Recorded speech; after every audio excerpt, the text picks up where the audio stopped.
Olá! Na análise de hoje, a gente vai fundo para entender como construir ambientes virtuais superpotentes sem precisar gastar rios de dinheiro com aquelas soluções corporativas. O nosso foco é uma combinação que, olha, está mudando as regras do jogo, tanto para quem está começando quanto para empresas. Parece uma ideia meio ambiciosa, não é? Mas assim, a possibilidade de ter todo o controle de um data center na ponta dos dedos é exatamente o que a tecnologia de hoje permite. Vamos ver como é que isso se torna realidade. E aqui estão eles, os nossos protagonistas, KVM e Proxmox VE. Pensa neles como uma dupla dinâmica. Juntos, eles criam uma solução de virtualização completíssima, que serve tanto para quem é iniciante quanto para quem já é especialista e está procurando uma alternativa mais robusta e de código aberto. Para a gente entender de verdade o poder dessa dupla, primeiro a gente precisa dar uma olhada em cada um deles separado. Então, vamos lá. O KVM, ele é a base de tudo. É como se fosse o motor da coisa toda. E o mais legal é que ele não é um programa que a gente instala por cima. Não, ele já é parte nativa do próprio Linux. E isso significa que ele consegue transformar uma máquina Linux num hipervisor, ou seja, aquela camada de software que permite um servidor físico rodar várias máquinas virtuais ao mesmo tempo, todas bem isoladas. Agora, o ponto-chave aqui nesse slide é a arquitetura. Dá uma olhada em como o hipervisor KVM fica lá dentro do kernel do Linux, bem coladinho no hardware físico. Essa integração profunda é o grande segredo do desempenho dele ser quase nativo. As máquinas virtuais, que são chamadas de Guest OS, conseguem acessar os recursos do servidor de uma forma muito mais direta, muito mais eficiente.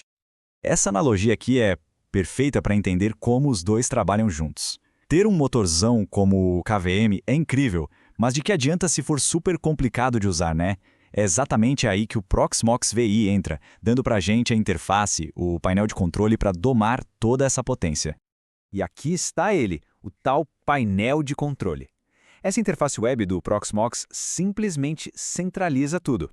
A partir daqui, dá para criar, iniciar, parar e ficar de olho nas máquinas virtuais e containers, configurar redes bem complexas e gerenciar todo o armazenamento.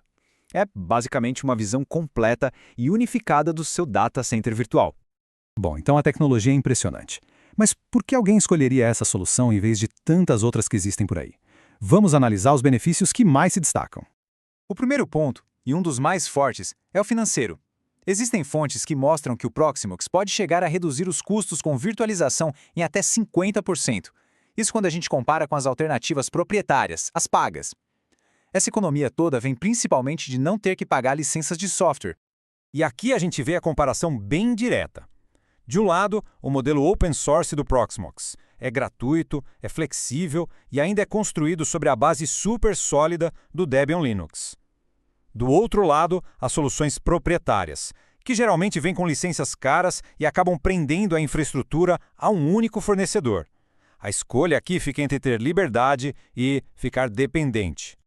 Mas e o desempenho? Porque não adianta nada ser barato se for lento. Esse gráfico aqui compara o desempenho de escrita do KVM com o que a gente chama de bare metal, que é o desempenho direto do hardware sem nenhuma camada de virtualização por cima. É só olhar as barras laranjas do KVM. Em muitos casos, o desempenho chega muito, mas muito perto do nativo. Isso prova que a eficiência não foi deixada de lado de jeito nenhum.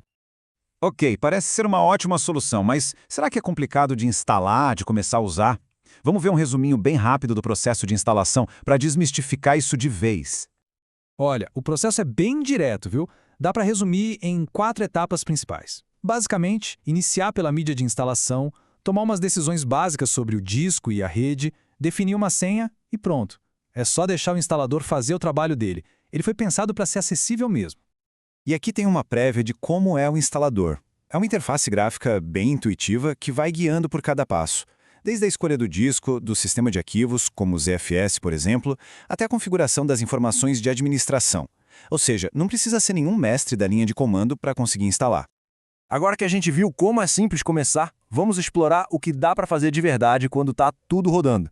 O poder real do Proxmox está nos recursos mais avançados que transformam ele de um simples servidor numa plataforma de nível empresarial. E aqui estão alguns desses recursos. A gente está falando de coisas como clustering para alta disponibilidade, que protege contra falha de hardware, migração ao vivo, que permite mover máquinas virtuais de um servidor para outro sem desligar nada, e também o suporte para containers LXC, que são uma alternativa bem mais leve que as VMs. E ainda tem armazenamento definido por software com ZFS e Ceph, para garantir a integridade e a escala dos dados. É um conjunto de ferramentas que, nossa, eleva o nível da infraestrutura. Este diagrama aqui ilustra de um jeito brilhante o que é um cluster. Ao conectar vários servidores Proxmox, se um deles falhar, digamos o PVE1, as máquinas virtuais que estavam rodando nele podem ser movidas na hora automaticamente para o PVE2. Isso garante que os serviços continuem no ar. Para ambientes críticos, isso é essencial.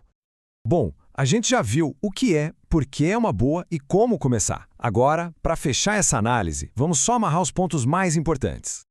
Então a ideia central é essa. A combinação de KVM e Proxmox entrega uma solução que é, ao mesmo tempo, super poderosa, graças ao hipervisor KVM que já vem no Linux, muito econômica por ser de código aberto e totalmente escalável, capaz de crescer de um projetinho pessoal para uma infraestrutura de empresa complexa. E isso nos leva à pergunta final. Com uma tecnologia tão potente, flexível e acessível assim, as possibilidades são praticamente infinitas. Desde um laboratório em casa para aprender, até a base para começar um negócio novo. A questão que fica no ar é: o que dá para construir com tudo isso?